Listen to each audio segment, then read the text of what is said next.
coming out revealing secret negotiation between the Nazis and the Zionists in 1933, which allowed German Jews and their assets to go to Palestine.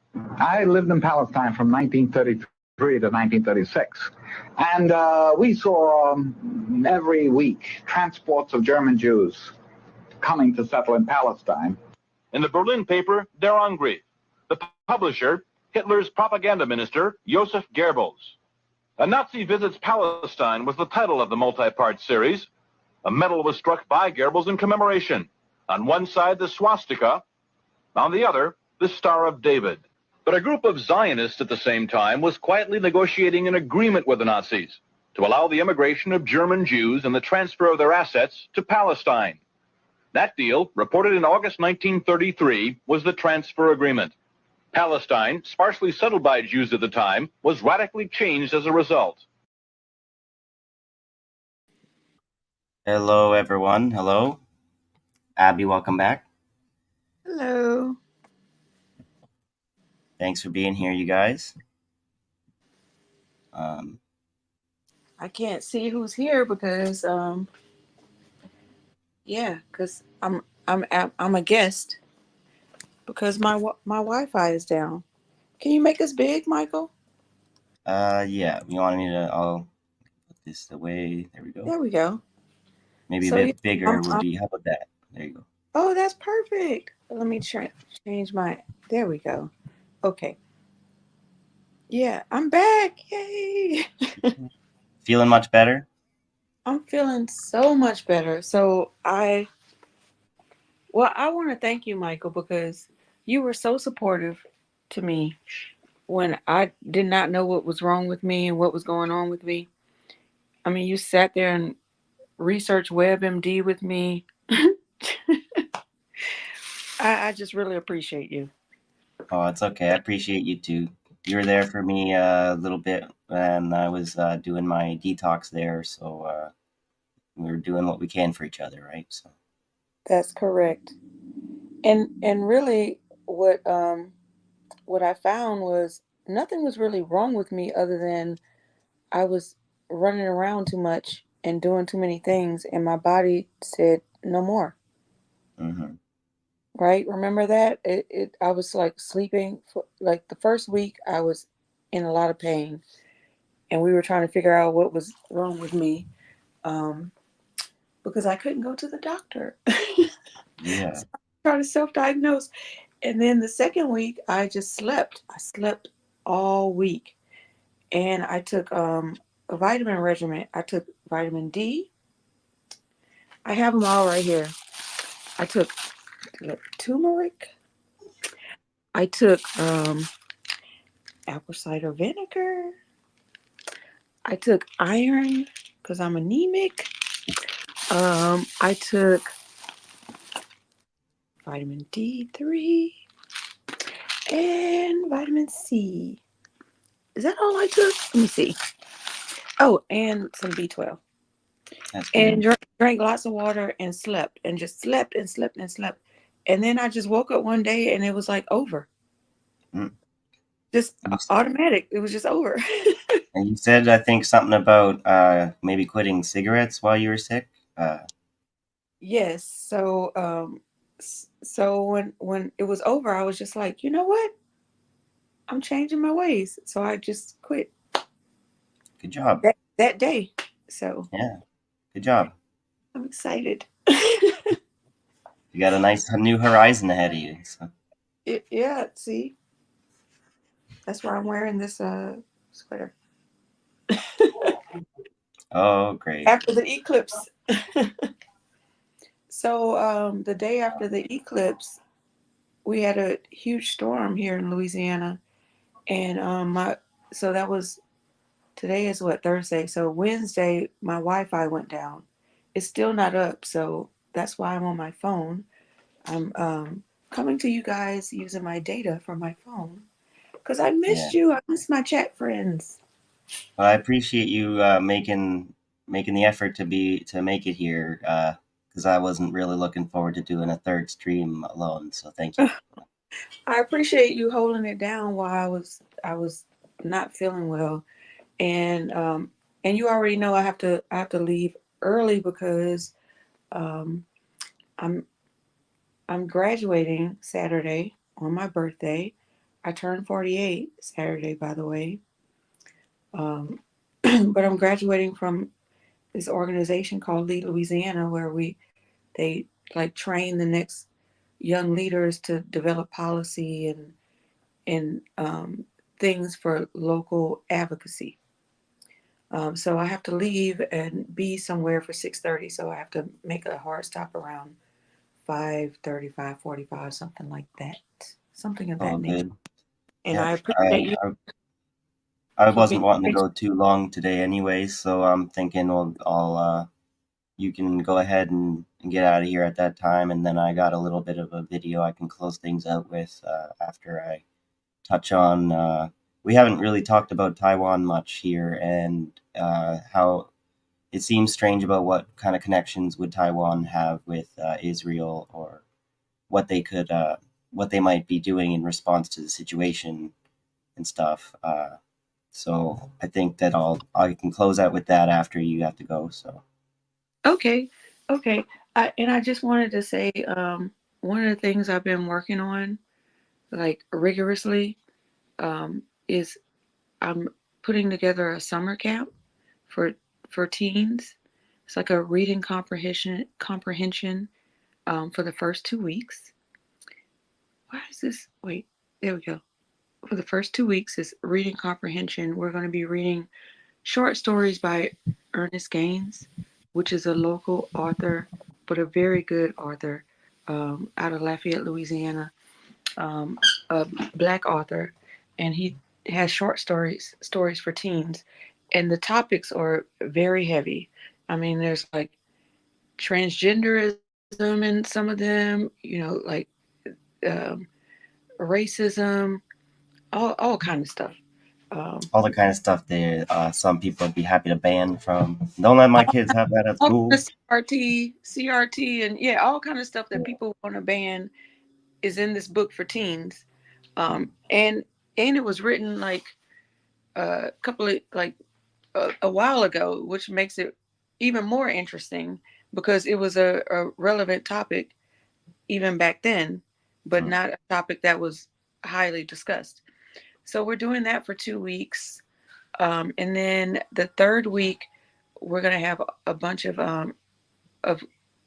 guests from an artistic perspective, a comedian, a rapper, a singer, a spoken word poet, and then the kids the whole time they're going to be putting together whatever they want to do.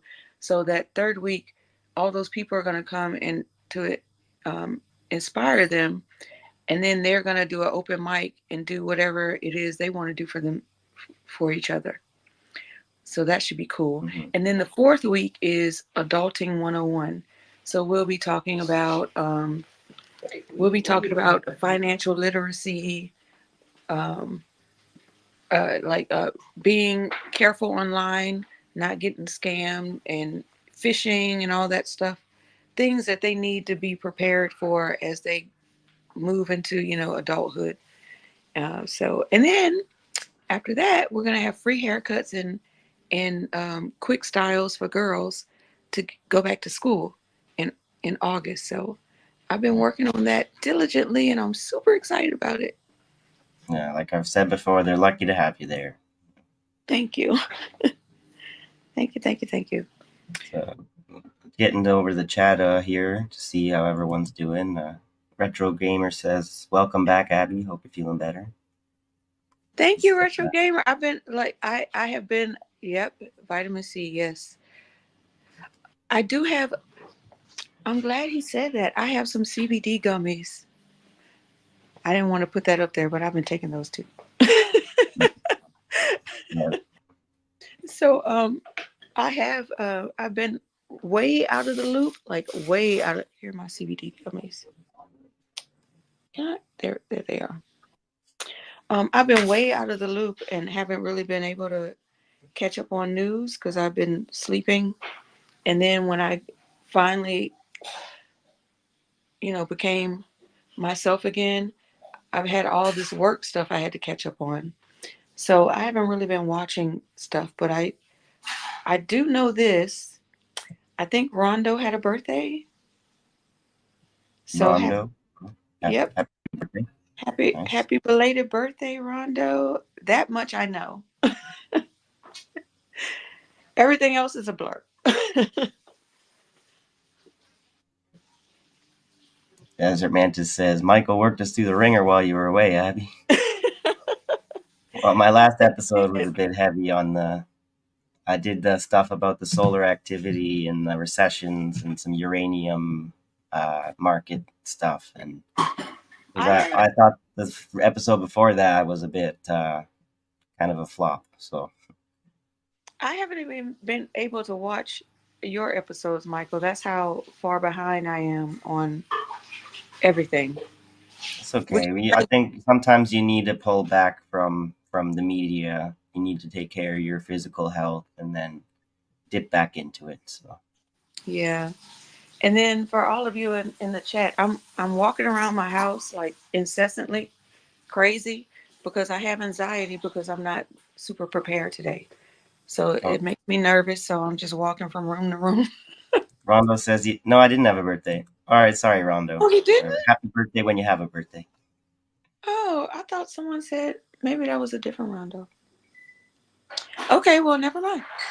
Happy birthday when you have a birthday. This reminds me, though, I should look into. I accidentally banned Grapentine. I don't know if there's any way how to unban them. I thought maybe I would wait until we were live to take a look. So I'm just gonna quickly look on the YouTube to see if I can unblock her real quick. But Michael's banning people? What kind of fascist is that? I'm just playing. I didn't do it on purpose.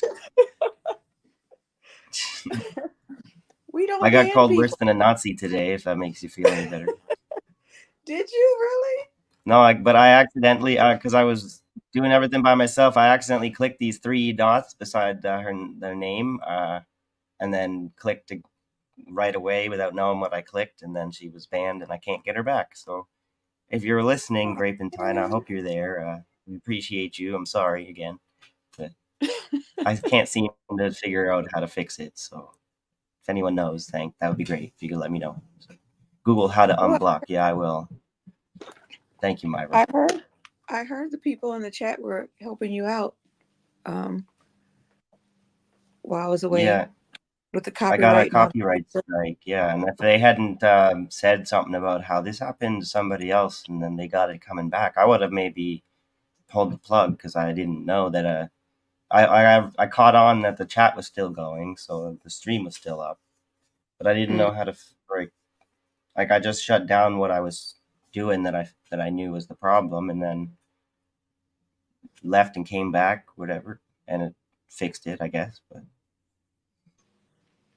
Very good. that's things I got to learn. So yeah, we're new at this, so we're just doing the best we can with what we have, and we'll get better. Only time, like my dad said, just keep waking up every day. mm-hmm. There you go. That's half the battle. That's half the battle. Yeah. So shall Okay. we get Talking Sharon? about today. Yep. Let's get. Oh, let me turn the light off. There we go. That's better. You want to get Sharon something here? Talk about Yeah. a story. I can't share anything on. I can't do anything on the phone, but talk to All you. right. Yeah. Okay. I was gonna start with this one. Let me throw up our ticker here first. Here we go. Okay. So Israel continues to block aid into northern Gaza. UN sending team to shattered Al Shifa hospital. This was from April 1st, 2024. I thought it relevant to call up the UN.org website to show what they're saying officially from the UN about Israel, showing the narrative really has turned against them, and yet they still continue to be intransigent, which is exactly what Hamas has said as far as what needs to happen for a ceasefire. So Israel forces are blocking aid deliveries into famine-stricken northern Gaza as the 5-month long war grinds on, despite recent strong demands from the top UN court and the Security Council for open aid access into the enclave and for a temporary ceasefire and the return of all hostages taken in October, as the UN plans an assessment mission into Al-Shifa Hospital, which had been occupied by Israel troops for 2 weeks. More than a dozen Palestinians have been killed related to airdrops by multiple nations who are trying to deliver desperately needed aid in the face of Israel's slow-walking food shipments at border crossings into Gaza, according to news reports. The victims reportedly either died by drowning while trying to retrieve food packages from the sea or were fatally struck by falling boxes of aid. At the same time, reports from UN agencies on the ground in Gaza indicate continuation of airstrikes and attacks. This comes alongside ever louder calls for an immediate humanitarian ceasefire and for Israel to comply with both a Security Council resolution for a cessation of hostilities during Ramadan, which ended on April 10th, and the ICJ orders last Friday, asking the country to respect its obligations as a signatory of the Genocide Convention and open border crossings to allow sufficient aid into the enclave. In its latest situation report, the specialist UN Palestine Relief Agency, UNRWA, said Israel security forces continued military operations across the Gaza Strip, resulting in further civilian casualties, displacement, and destruction of houses and other civilian infrastructure. Israel attacks have killed more than 32,000 people in Gaza since the war began in October, according to the health ministry there, following a Hamas-led incursion into Israel. Airstrikes and bombardment continue in North Gaza, Khan Yunis, and Rafah, where UNRWA estimates a total of 1.2 million people are now living, the vast majority in formal and informal shelters, the UN agency reported. Over 100 UNRWA schools have been directly or indirectly hit, with some being severely damaged. Many have been used as shelters for displaced families since the war began. No place is safe in Gaza Strip. This is a war on children, on their childhood and their future. Ceasefire now. UNRWA posted on social media. So I think I could stop there. I don't even know what to say. It's like you're purposely starving children. Like, where do you go from that? And okay, I'm really behind on my media, but it was somebody. It was a black man. I forget his position, but he went on C-SPAN or something. He went in front of Congress and said the U.S. position is that there's no genocide happening. You know what I'm talking about? I just recently saw this. Sorry, I was just looking at the chat there, trying to get a little distracted. Yeah, what are they saying in the chat? Said the truth shall set them free, Michael, said Desert Mantis there. Will it though? Abby said her birthday's on Saturday. Yes, it is Saturday, April 13th. Israel withdrew from Gaza, leaving only one company to block the aid, apparently, said Rondo. Sorry to cut you off. Yeah, no, you didn't. I'm just, so Israel withdrew from Gaza, leaving only one company to...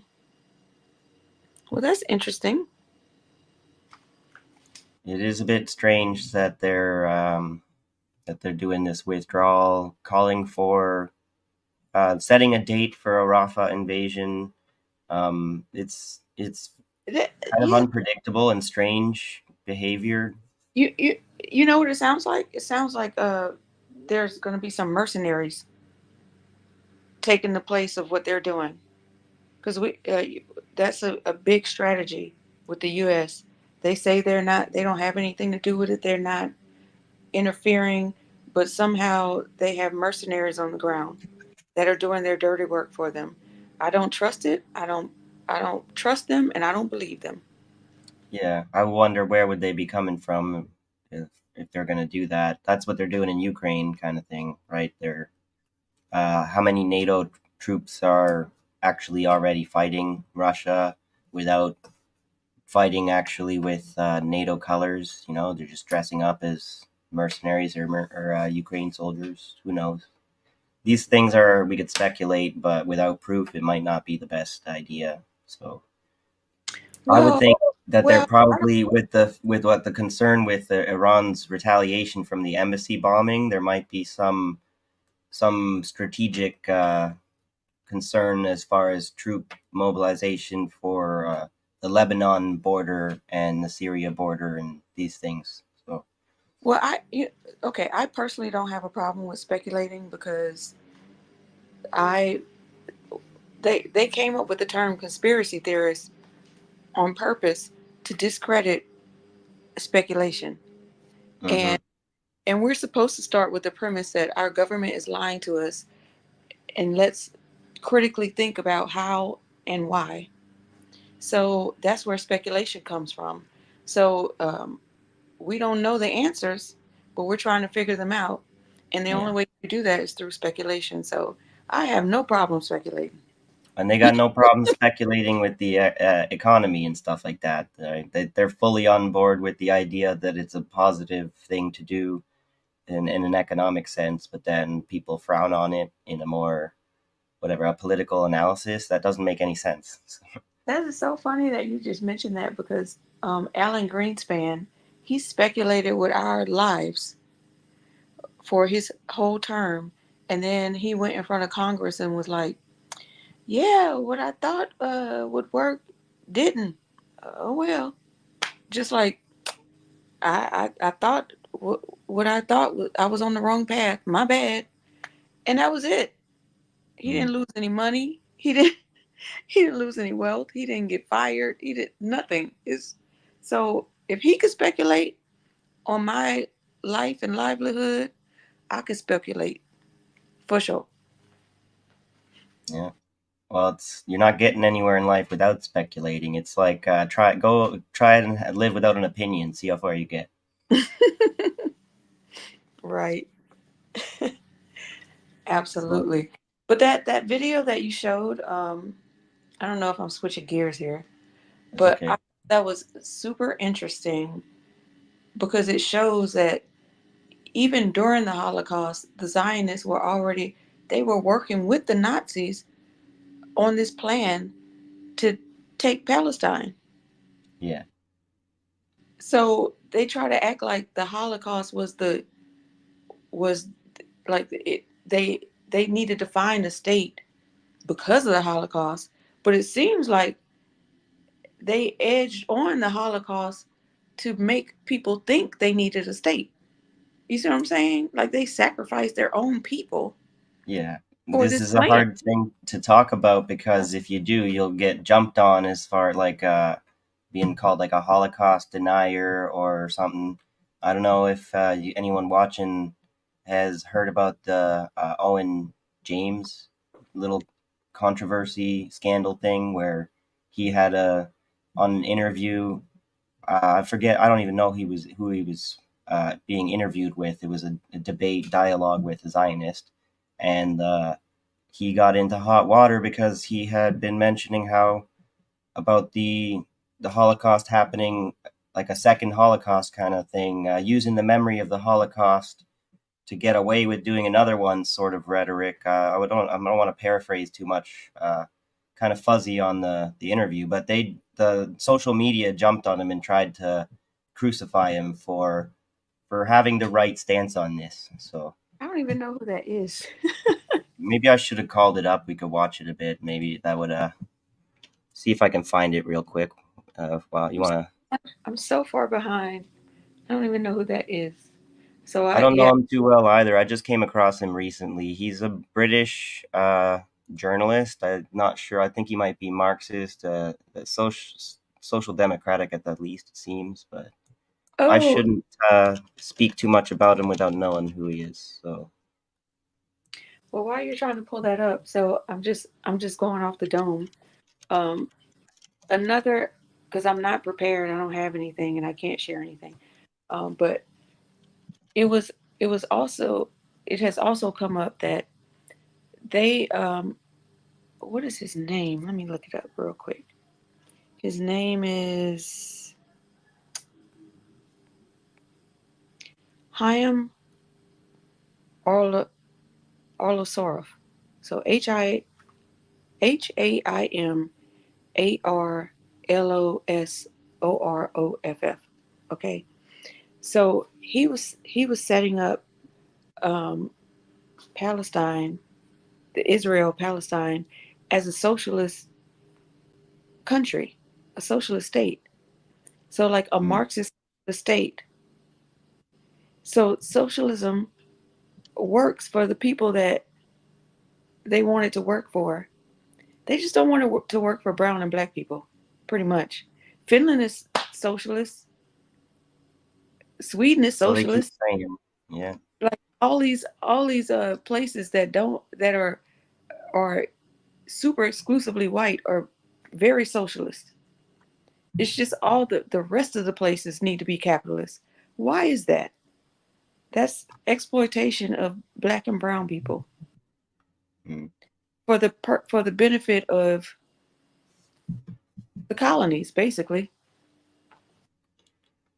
Yeah, I'm not finding what I'm looking for, so I think we'll have to. I'll maybe talk about that another time or something. But I was hoping someone, David DeNuno, Owen Jones, someone. I'd hoping some of the viewers know what I'm talking about at least. But Yeah, check the chat. I hadn't exactly been planning to cover that. I just kind of came up in conversation. So you had also been talking about Candace Owens' interview with what's this other guy's name? I forget. I This forget his. atrocious comment about anti-Semitism or anti-Zionism's anti-Semitism. Yeah, he basically said anti-Zion. To be anti-Zionist is to be anti-Semitic, and I was like, whoa! They get to redefine anti-Semitism. Yeah, Just like that. I'll just share this. I'll just share this tab to. We don't want to maybe play this whole video because we don't know where it is, the comment, or whatever. But if the viewers wanted to watch it themselves, I we're know just talking about this guy here. you could probably start at well, I saw like at 14 to 24, but that's like 10 minutes. So because she keeps like going over and over the point. But maybe if you started at 22. Yeah, I could just play a bit if you want to just for the viewers to see if you want. Yeah, I Just didn't play have a bit. in that exact part where he said anti-Zionism is anti-Semitism, which it blew my mind for him to say that.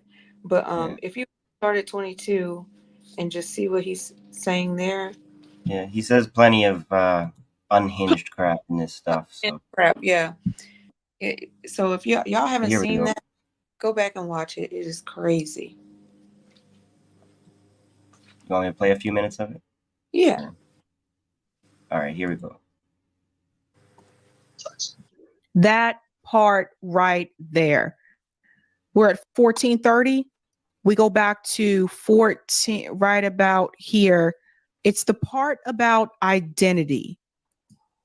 Because this is a revealing moment. Well, I wouldn't describe a race as a political ideology, like a political party. That's very, very different. So to say that you can't be a race person and can in fact be racist or I'm going to call self-hating Jews. okay, so you do believe, that's all I was trying to get you to say, is that Jewish people who don't support Israel, you are saying they are anti-Semitic. I just want to understand that. I'm saying it very clearly, they are self-hating Jews. Let's use that term very specifically. Okay. And you need to understand why they are self-hating Jews. And you need to understand, as numerous people have talked about, I've written about, Gregor's talked about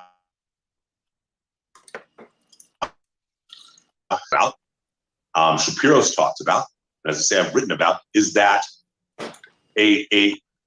people want to assimilate. For 2,000 years, Jews have been persecuted, and so they want to assimilate. And so many have converted from Judaism, not to another religion, but to leftist politics. Okay, that part about converting to leftist politics. Now listen to this part, guys. That becomes their religion. And that part right there. So he said the leftist politics becomes their religion. Listen. They lose their identity. That is a reality. They lose their identity. Now,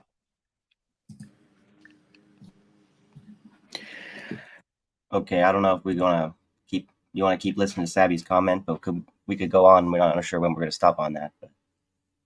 I'm not. Well, I can't really hear it because I'm on data and it's like buffering and stuff for me. Oh, that's right. So I'm not really sure what was So being said. he's basically talking about how he thinks there are some people who are self-hating Jews. He didn't want to comment. She was using the analogy about a black person. Trying to remember exactly how she said it. You're not black if you're like, I don't really know, but he's saying he didn't want to talk about that. He wanted to say about how the self-hating Jews, it becomes like a religion for them, and it becomes leftist politics becomes their new religion, which is kind of a transference, this emotional, psychological transference phenomenon and projection there. Isn't that kind of the exactly what the Zionist politics are? The right-wing politics framed as a religion. Anyway. Like a cult. Yeah. But I mean, left politics is the same way. They're both cults, right?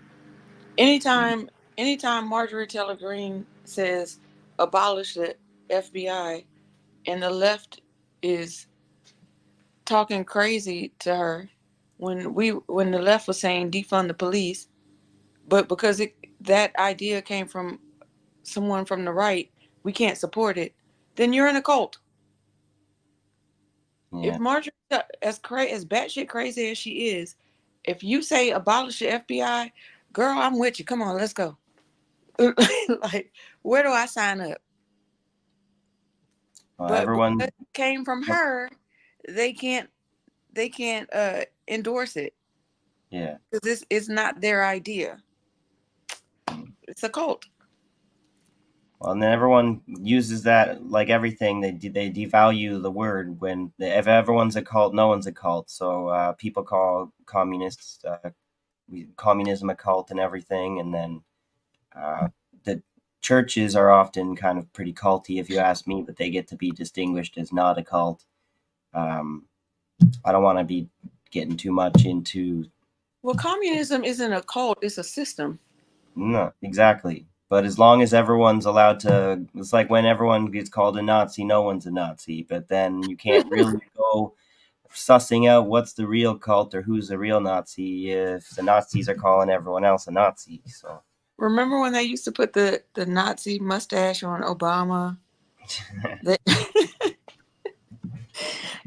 And this dude is like a moderate Republican. I mean, he literally went overseas and did an interview and said, I'm really more of a moderate Republican. He would have never said that in America. And we didn't even get wind of it until years later, because there's no way he could have said that back home and still had support. And half the people don't even know he said that, because, people don't pay attention that much. People still idolize him like he's the bee's knees. And he's as much of a POS as the rest of them. Yeah. So I'm going to see what's going on with the chat here. Yay, chat friends. Hello, Dr. Nick. Hi, everybody. Hi, Dr. Nick. Mastermind, welcome. Hi, I Mastermind. don't think we said hello to Stay Balanced, but he's been here for a while. Oh, hey, Stay Balanced. Let's see, what do they have Good here? to see you. I got a chance to talk to him the other day. Hillier Egregore says, this fool wants us to hate all Jews, saying all SRE, I don't know. All are Zionists. All are Zionists, which is a division technique. Yeah. The hasty generalization fallacy.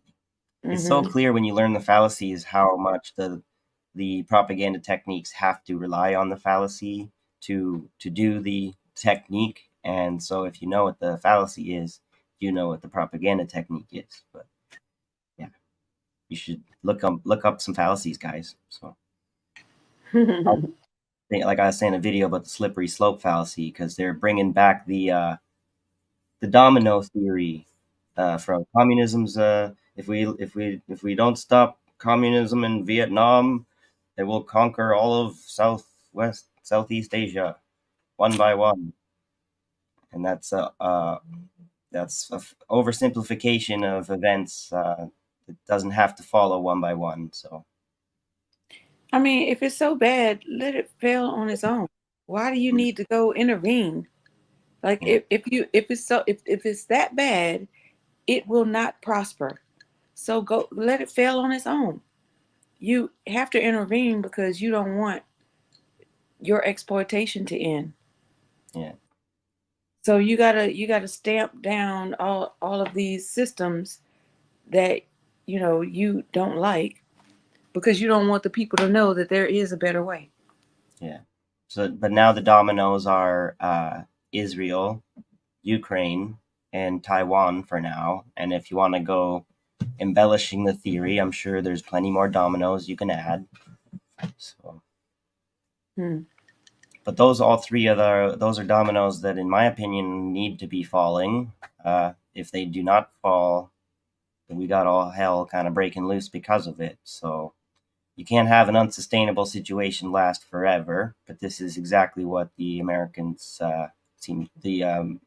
the U.S. government seems to want to try to do there, to maintain a hegemony that's non-existent. So, yeah. Can you make us big, Michael? Yeah. Let me just stabs. There we go. There we go. Yeah, much better. Yeah, I should move on to we're 40 minutes in. You got to go in 5 minutes, you're saying? Yeah, we have a super tight itinerary from tonight all the way up until Saturday. So I'm going to be ripping and running, but I'll be taking my vitamins. Nice. So, yeah, I take vitamin D and magnesium and ashwagandha is what I'm doing now. So what is it? Ashwagandha.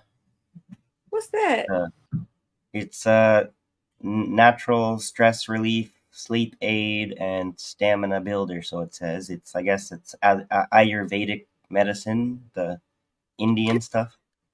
More holistic approach. Yeah, I'll text it to you. Yeah, I'm about to start this. Let me see if I could turn my screen. See this? You ever heard of this? She will know. So it's like nutrition food, like protein that you could add to stuff. Cause I'm kind of tiny. I only weigh like 120 pounds, and sometimes I don't eat that much, and so this is like a ground protein that I can add to drinks and stuff like that. So I'm gonna try this. I'm gonna try this because I me and my mom had a bet, like she was supposed to lose 3 pounds. I was supposed to gain 3 pounds. I ended up losing 5 pounds. So it didn't work out for me. So I'm going to try this stuff and see if it can help me maintain my body weight. Because I get nervous when I get sick, because I lose a lot of weight when I get sick, and then I don't really have weight to lose, Yeah. So, it makes me think, the older I get, how people get frail when they get older. And I'm like, I really don't have anywhere to go from here. Yeah. So I need to bulk up a little bit or something. Yeah. That's why I used to feel that way for a while. I was only like 120 pounds for a long time after like high school and college and stuff. I was just 120 pounds. And then only the last 5 years I put on weight when I went into the psych ward and started taking the antipsychotics, which is what gave me bit of a belly I didn't have before. But until then, I was kind of worried too that if I'm not eating enough, I'm like skin and bones. So Yeah, you're tiny like me. yeah, not so much anymore, but yeah. Not so much anymore. What are you now? Now I'm like 145 or something, but it's like a Oh, healthier weight good. anyways. That's good. That's what I was trying to like. I was like, oh, maybe I should be like around 140. Yeah. That'd be good. But I But if can't it to get there. there is an adjustment, even if it's just 20 pounds, I felt a bit different for a while, you know, like more tired, just doing basic activities because I got more weight to lug around.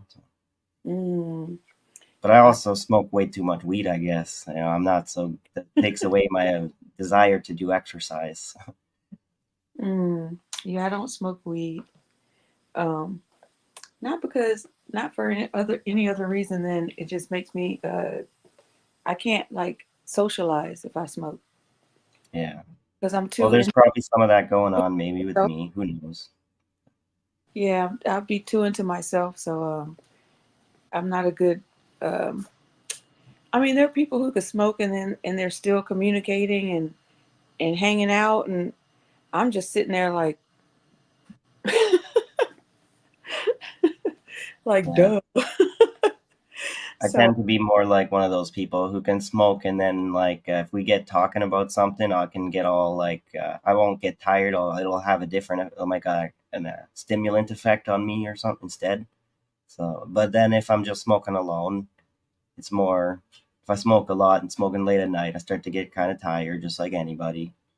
So yeah, I know people who smoke to like slow down the thoughts in their brain so they can catch them to get them out type of thing because mm, they move so fast that the smoke helps them um, helps them communicate better.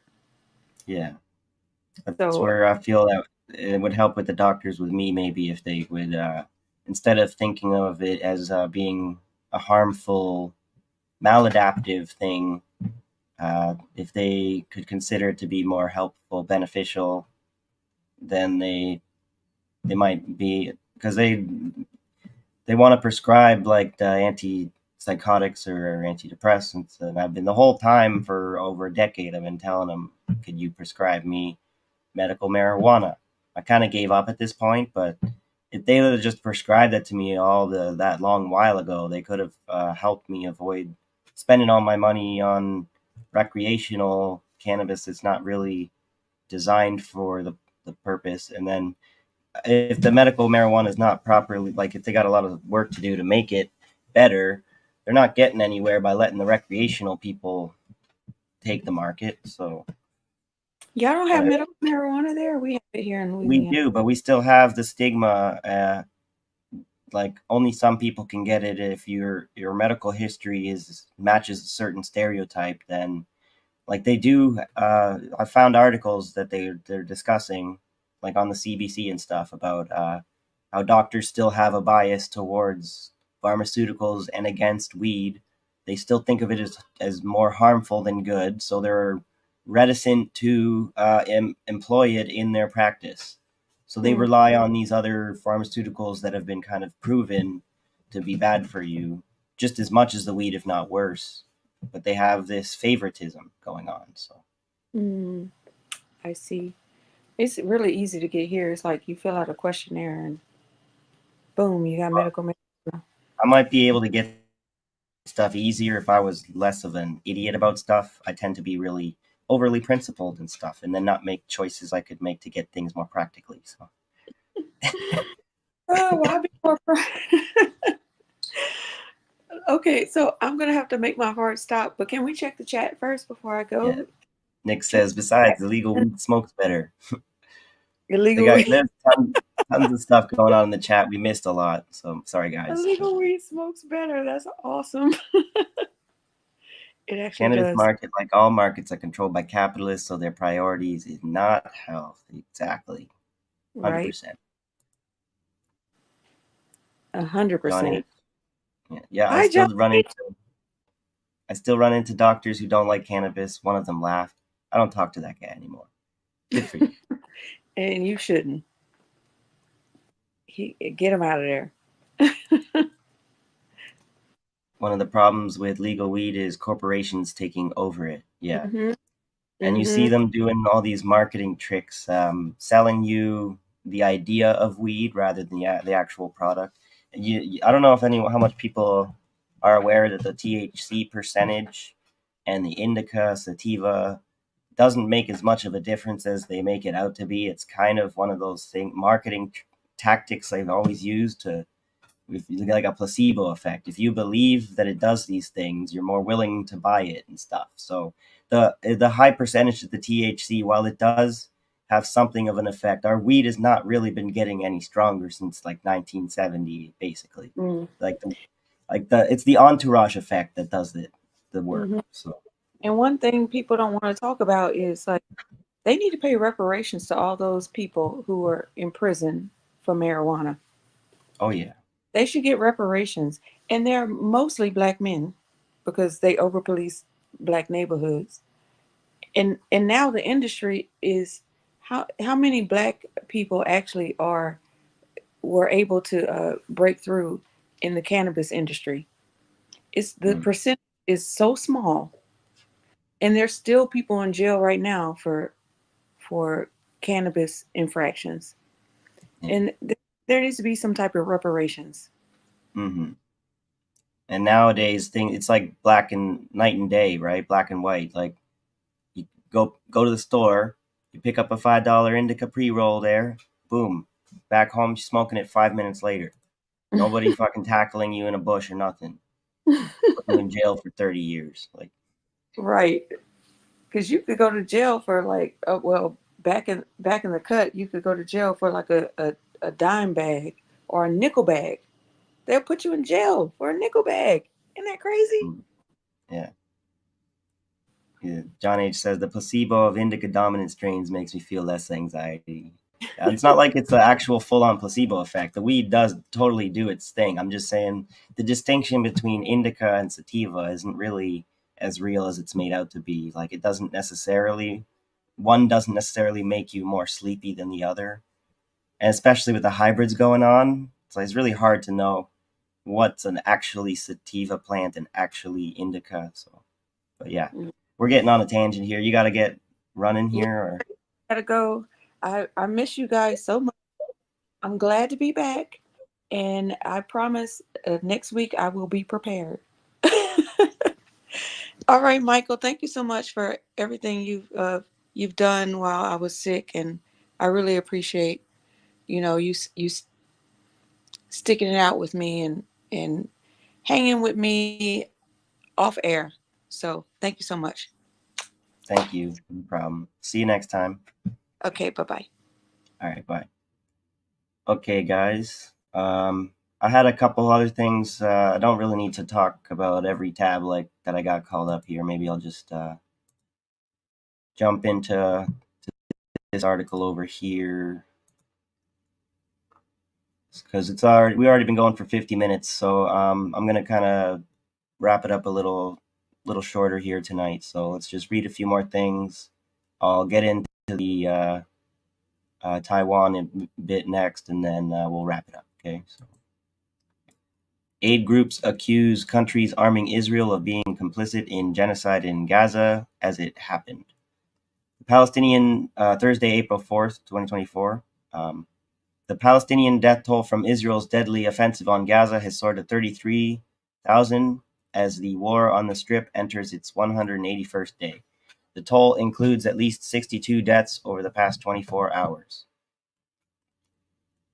The United States opposed a Palestinian push for full membership at the United Nations, with Washington claiming it backed statehood, but after negotiations with Israel. Major international aid groups warned it was now almost impossible to work in Gaza, with one asserting that countries providing arms to Israel are complicit in what amounts to genocide. Isabelle Defourny, president of Doctors Without Borders, spoke out about the risk of genocide as 13 major humanitarian groups blasted Israel for restricting aid getting into the Gaza Strip. The killing of 7 aid workers from the US-based World Central Kitchen by Israeli airstrikes Monday has sparked an outcry. DeFourny said the United States, Britain, France, and other nations were morally and politically complicit with what to our eyes amounts to genocide by providing military support to Israel. The aid groups also demanded that Israel abandon its plans to launch a ground assault on Rafah in the south of Gaza, where well over 1 million civilians are sheltering. While WCK has suspended its operations in Gaza, none of the 13 groups, including Oxfam and Save the Children, who made the joint call, said they were pulling out. President Joe Biden spoke by phone with Israel Prime Minister Benjamin Netanyahu Thursday amid growing domestic pressure to set conditions on U.S. military support amid domestic outrage over the killing of 7 aid workers. Biden told Netanyahu immediate ceasefire is essential in the Gaza war and urged Israel to reach a deal without delay.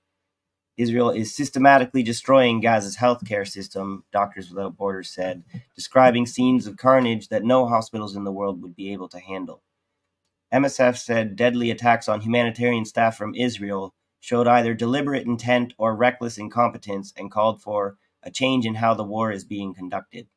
Now we're seeing the systemic and deliberate destruction of the healthcare system, Amber Alayan, MSF Deputy Program Manager for the Middle East, told a press conference at MSF's headquarters in Geneva.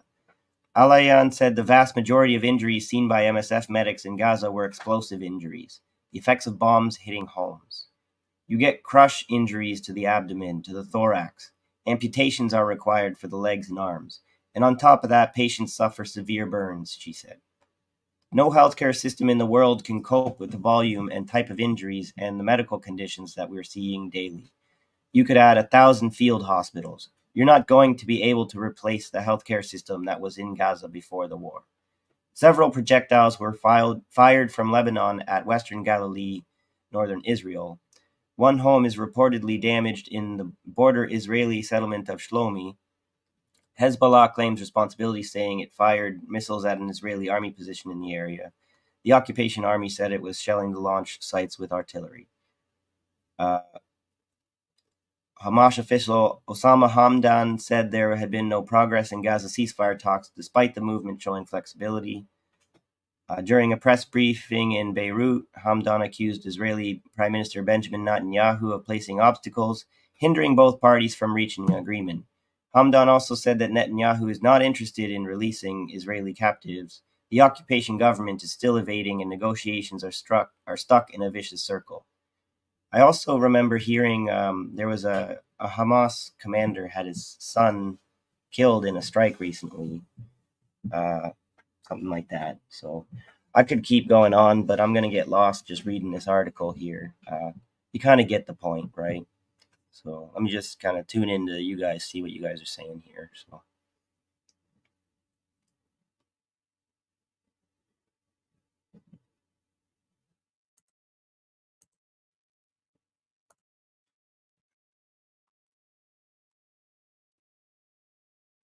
Yeah, he said it's been 30K dead for 10 weeks. I know, I don't really trust these numbers, said Nick Riviera. Should preface these numbers with officially recognized. I'm more convinced by Ralph Nader's estimates. I don't know what those estimates are. Maybe I'll take a look. Thank you.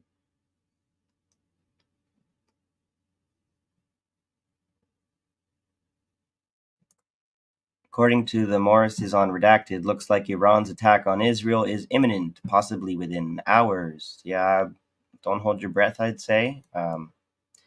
It's like a black swan event. Is really kind of impossible to predict. And as far as war tactics, if you really want to be successful, you need to be unpredictable. So as much as they're all going to be making proclamations and declarations, there's really there's no point in listening to any of what they're having to say at the moment. You have to pay attention to their actions. So let's see what else I was going to share. So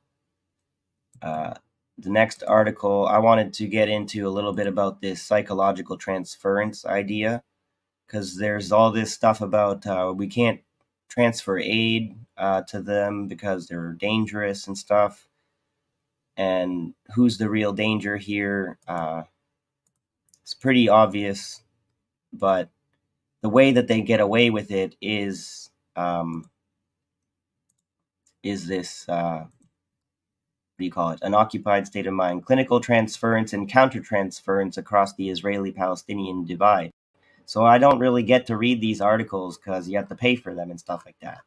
So I get to just read the abstract. So I'll just do that for you guys. But it kind of, those of us who are aware of the situation, the abstract is enough to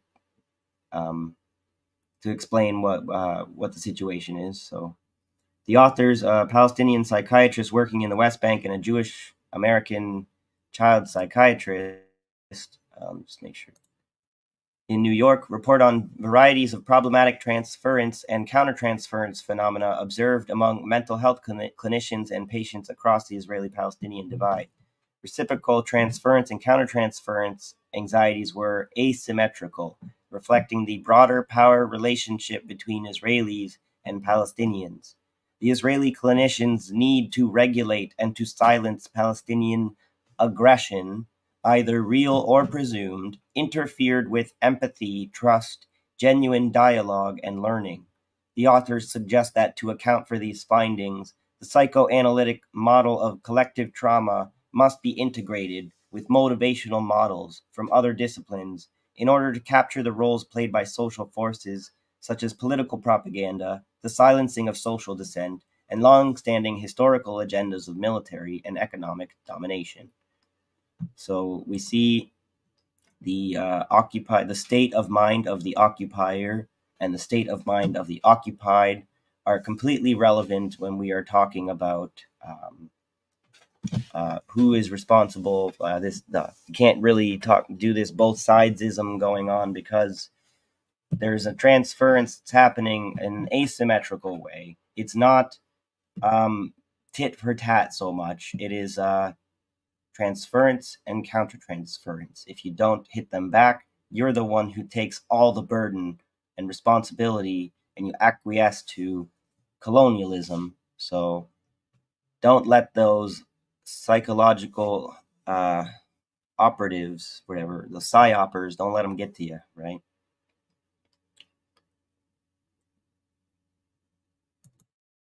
Iran closed all their airports today, and military is on high alert. Bunch of brass from U.S. heading to Israel. Yeah, I'd imagine there's tons of activity going on right now, and I don't deny that there's a very high chance for anything could spark anything at any moment.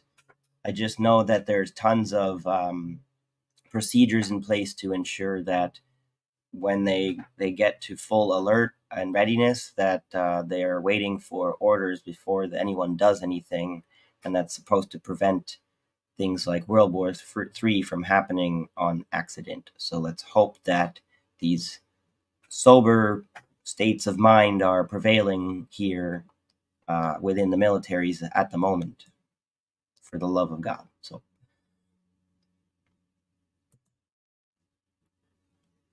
And Bibi has the nerve to say they can go back to the north of Gaza. To what? Go back to what exactly? Yeah.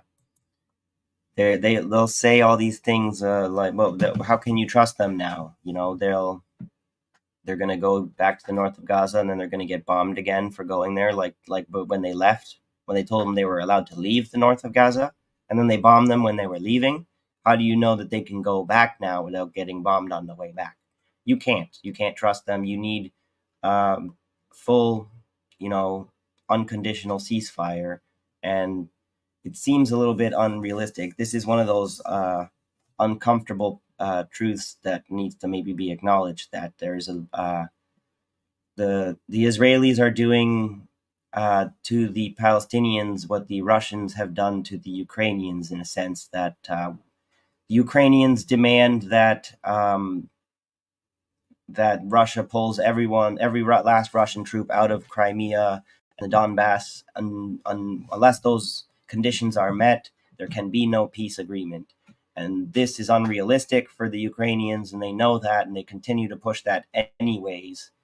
And unfortunately, I think that the Israeli regime is cynically taking an opportunity to cast the Palestinians and Israeli conflict in the exact same, to kind of get that transference going on, where they're saying, look, the Palestinians are being just as unrealistic as you think that the Ukrainians are, in demanding that we completely remove every last troop from Gaza before any agreement can be made.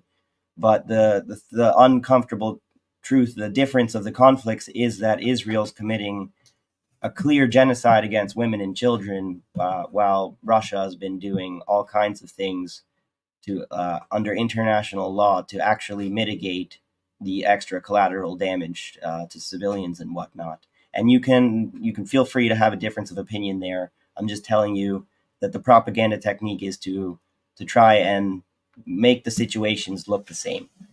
Okay. And then also, we should move on here. Talking about that sort of helps me segue into this next article here briefly. Taiwan is in a similar situation where when we look at how the Taiwanese looking at the Israel-Gaza situation and comparing it to their own situation with the Chinese, clearly the Taiwanese would be the David versus Goliath in that situation, putting them in a situation where they ought to be in solidarity, you might think, with the other little guy in the other part of the world. But they don't have that approach. They are the David against the Goliath of China, but then when it comes to Israel and Taiwan, Taiwan supports Goliath against the David of Palestine. So make it make sense, right? You have to understand the connections there. Let's get into this one here. Taiwan must stand up for Palestine, otherwise it may face the same fate as Gaza and a potentially silent international community. This Monday, the United Nations observed a moment of silence for the 101 staff members killed in the ongoing Israel-Hamas war. The death toll in the Gaza Strip has surpassed 11,000 people. So this is from November 17th, right? So we're going to have to kind of skip ahead here.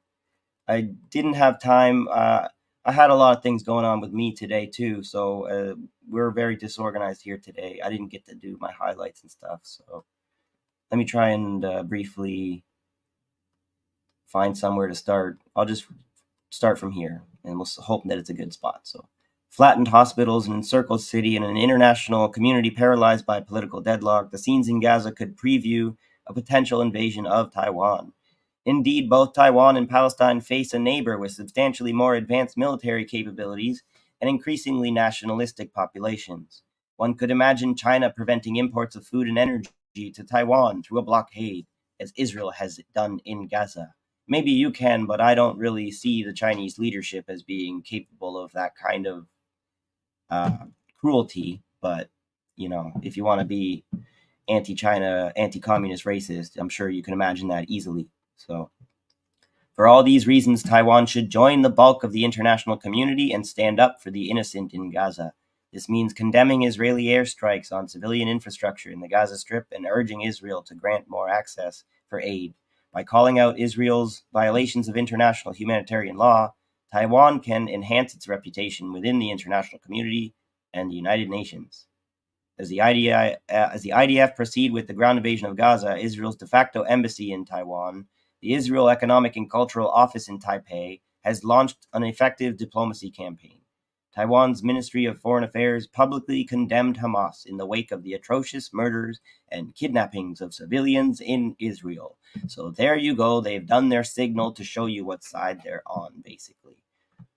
In response, Israel has called Taiwan a good friend of Israel and criticized China's response to the attack as disturbing, likely targeted at China's criticism of Israel's military operations in Gaza and refusal to denounce the attack by Hamas. Public support from Taiwan has also poured in. Israel's representative office in Taipei exhibited flowers and gifts from the Taiwanese public, showing support for the innocent civilians kidnapped by Hamas. Maya Yaron, Israel's unofficial representative to Taiwan, publicly urged Taiwanese to recognize the conflict as a war against terrorism, rather than a war between two states. So I think that's enough. My voice is getting a little tired, in case any of you guys can't hear it. I did a lot of shouting at someone in my building who refuses to leave. He's like a bad smell in the air. But anyway, let's just move on briefly here. So there's too much for me to cover now. I'm getting tired. I just wanted to briefly show you this document here.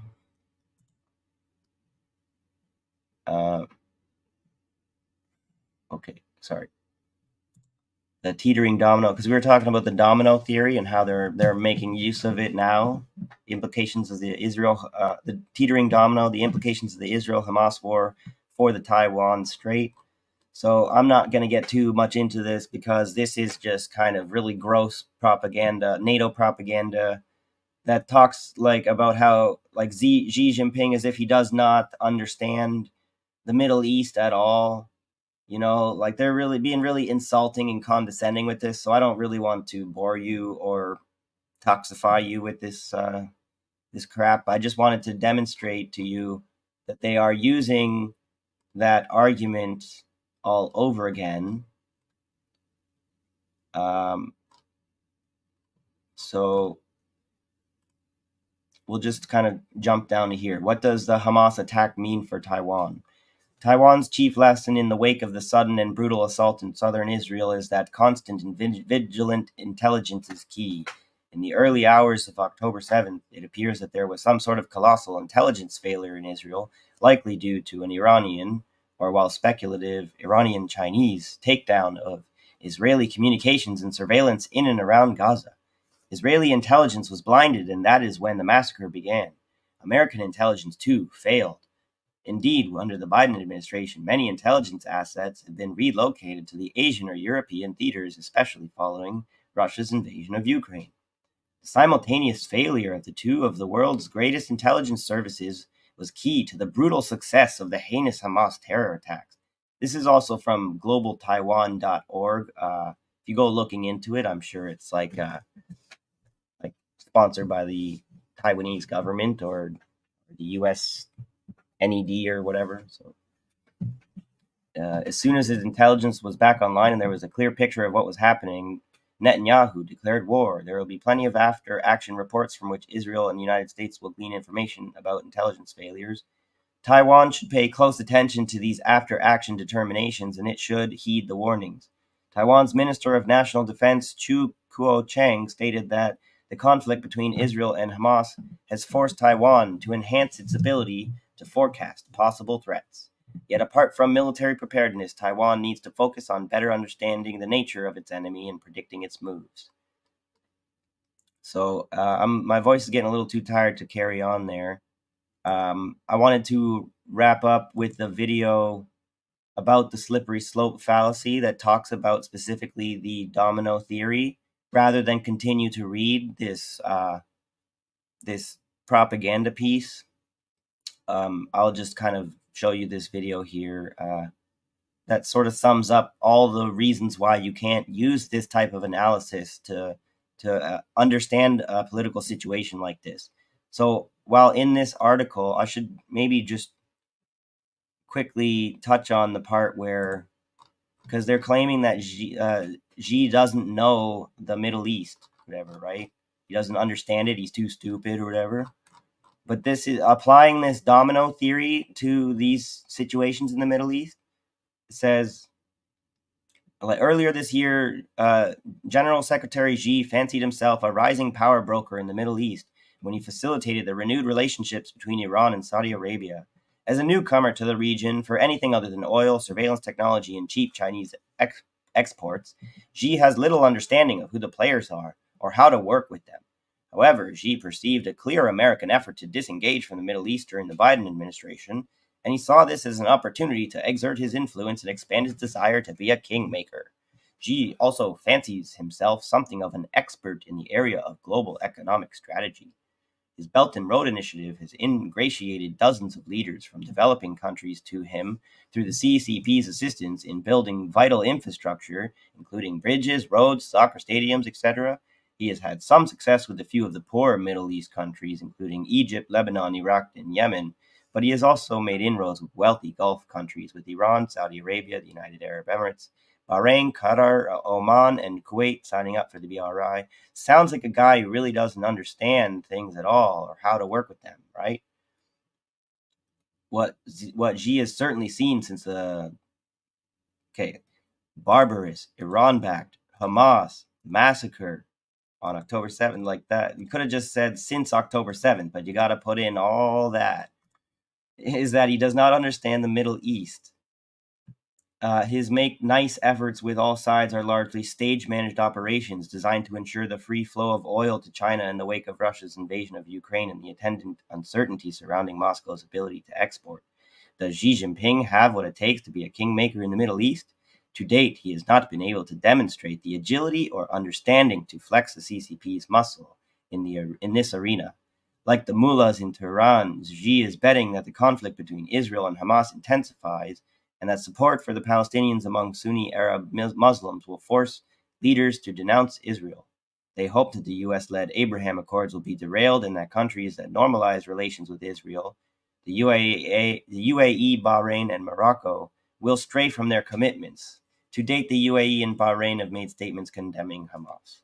China's grand vision is that America's role will diminish and the CCP will be able to export its vision for regional security as articulated in its February 2023 Global Security Initiative. So let me see what you guys are saying.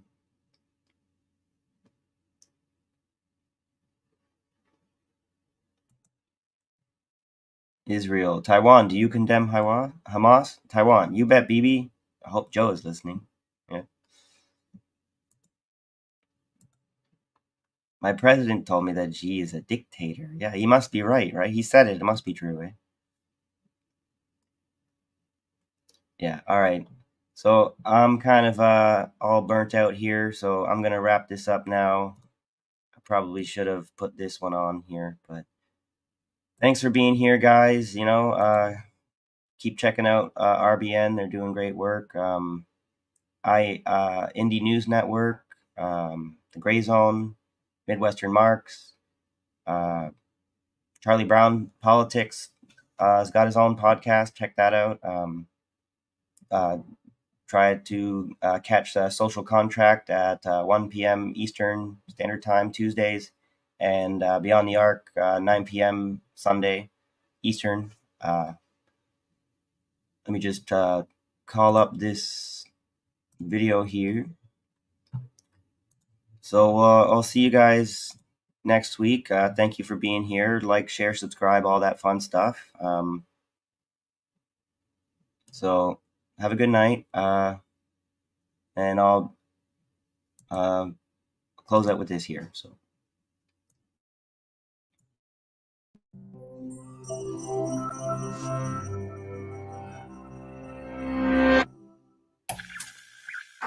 On the plains of the Serengeti, a dung beetle rolls his perfectly sculpted ball of dung away from competitors.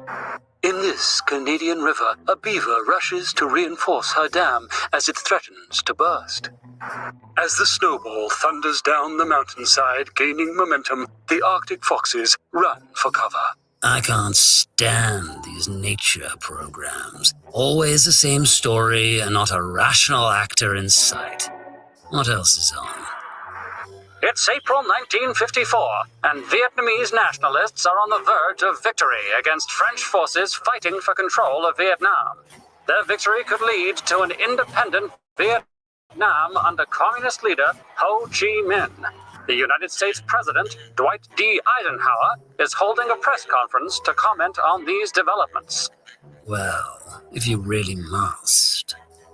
Eisenhower claims that by virtue of what he calls the falling domino principle, communist control of Vietnam would be the beginning of a disintegration that would be certain to cause incalculable loss. The beetles and the beavers may be beyond my reach, but surely here's someone I can reason with.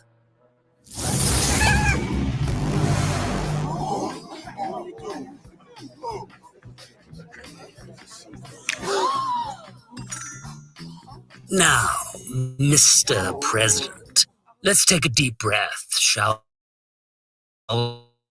we? It's a big leap, or one might say, a long slide, from communist governance of Vietnam to the global spread of authoritarian communist regimes. It's as if we were to say you were clothed, now you're in your underwear, so soon everyone in the world will be completely naked.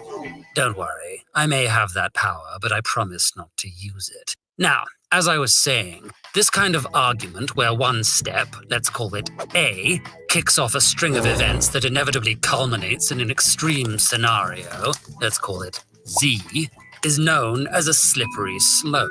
Many such arguments focus on catastrophe, but the slope to an extreme positive outcome can be just as slippery. The trouble with this kind of argument is that in presenting Z as the inevitable outcome of A, it almost always overstates the likelihood that Z will happen if A happens. Why? Allow me to trouble you with some math. Let's assume, for the sake of argument, that taken individually, each step between A and Z is independent from the others and very likely, 99%. So, the probability that A causes B, that B causes C, that C causes D, and so on, is each 99%. Even so, each additional step adds an opportunity to alter the outcome, and A is only 78% likely to lead to Z, far from an inevitability. If there's a 95% likelihood of each step, the chance that A leads to Z plummets to about 28%. If there's a 90% likelihood at each step, still very likely by most standards, the chance that A leads to Z is only 7%. And if 24 of the 25 steps between A and Z are 99% likely, and 1 is 50% likely, the chance that A leads to Z goes down from 78% to 39%. Back to your situation. I won't deny you have reason to be concerned. You're warily watching as powerful, authoritarian communist regimes in the Soviet Union and China try to spread their form of governance. But let's take a look at the chain of events you suggest. You say that the countries surrounding Vietnam would all soon fall under communist rule, that this would result in a loss of essential trade with these countries for others, that with no non-communist nations left to trade with, Japan would be pressured towards communism, and that this, in turn, would threaten Australia and New Zealand. Your ultimate fear, if I may presume, is that this will in turn threaten the United States. Is this a possibility? Sure. Where I take issue is with your comparison to dominoes. These complex real-world events are not, in fact, like dominoes, where when the first one falls, it becomes a certainty that the last will fall. For any one of these events, a number of possible outcomes could result, each affecting the other events in different ways. The possibilities are not a chain, they're a web. It's 1975, and after 20 years of conflict and several million lives lost, North Vietnamese forces have taken control of the capital of South Vietnam. The war is over, and all of Vietnam is under communist control. Communist regimes have come to power in neighboring Laos and Cambodia, where the regime will be responsible for the deaths of an estimated quarter of all Cambodians. Wait, there's more. That first step you were trying to avoid happened, but the end result you predicted did not. As for the steps between, a few happened, many did not. Decades afterward, your fellow humans are still debating why events unfolded the way they did. And this is the trouble with slippery slope arguments. They focus exclusively on extreme outcomes, assigning those outcomes a degree of certainty or inevitability that rarely corresponds to reality. They divert attention from other, more likely possibilities, foreclosing discussions that might be more productive. And that's when they're made in good faith. Slippery slope arguments can also be intentionally structured to take advantage of people's fears. Whatever your position on an issue, it's easy to come up with an extreme outcome that suits your aims. Best to avoid them entirely, eh?